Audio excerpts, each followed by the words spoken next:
네, 대한민국 광복 80주년 대한민국 대도약을 이끌어가야 할 국민의힘 비상대책위원회 비상대책위원 최영두입니다. 계엄령 해제 이후에 안정되었던 주가와 환율에도 불구하고 IMF 전망에서는 향후 한국 경제의 대외 신인도가 매우 불안합니다. 12월 초 전 세계가 찬탄했던 대한민국 민주주의 회복 탄력성이 지난 두 달 동안 대한민국의 삼류 정치 때문에 하룻밤에 끝난 계엄이 아직도 내란 진행형이라고 우기며 국민들의 카톡까지 검열하려는 정당 때문에 흔들리고 있습니다. 국민들의 분노가 여온의 불길처럼 커지는 것은 법치주의가 무너졌다는 커다란 걱정 때문입니다. 저울추가 한쪽으로 조금이라도 기울지 않도록 하는 것이 법치의 원칙인데 한쪽에서는 법치의 기본인 법정 시한을 아예 무시하고 다른 한쪽에서는 법정 시한과 아무 상관없는 재판관 임기에 맞춰 서둘러 재판을 끝내려고 합니다. 수사권 없는 기관이 체포영장까지 집행하고 내란죄를 탄핵 최고 사유로 넣었다가 정작 심판정에서는 처리하는 것이 바로 법치 파괴 아니냐고 국민들이 묻고 있습니다. 법의 원칙이 무너지면 자유민주주의 공화정은 어느 원칙에 의존한다는 말입니까?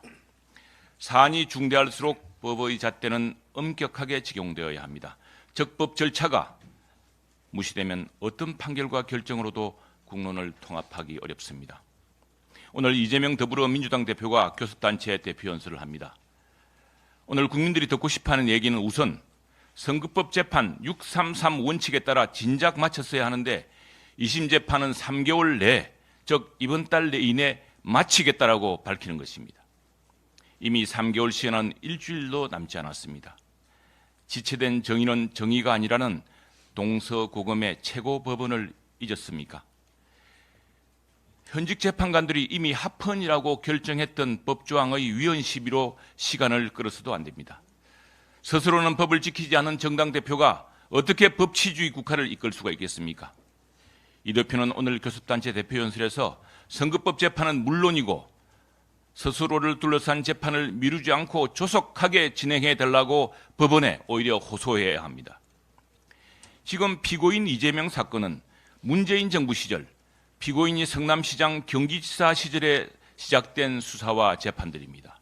이 수사와 재판을 정치보복이라고 주장한다면 이재명 피고인은 문재인 정부의 정치보복을 받고 있다는 것입니까?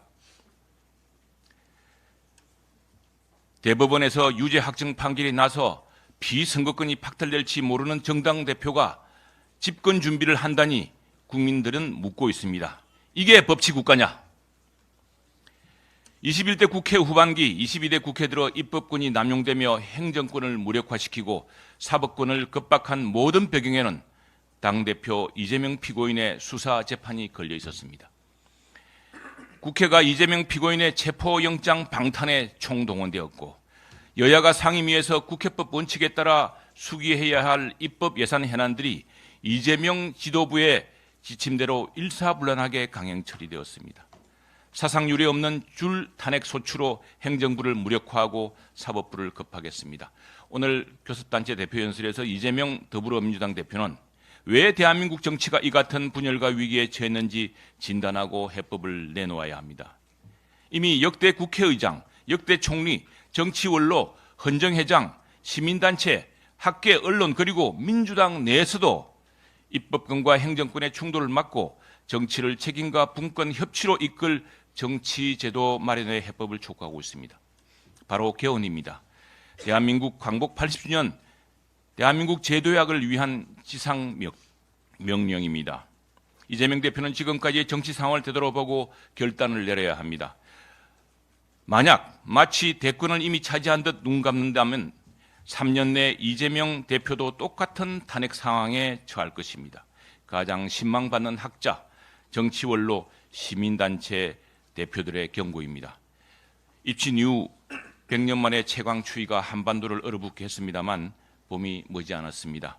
밤이 깊으면 새벽이 멀지 않고 겨울이 깊어지면 봄이 다가오듯이 어떤 정치 권력, 어떤 정치 완장도 영원할 수는 없습니다.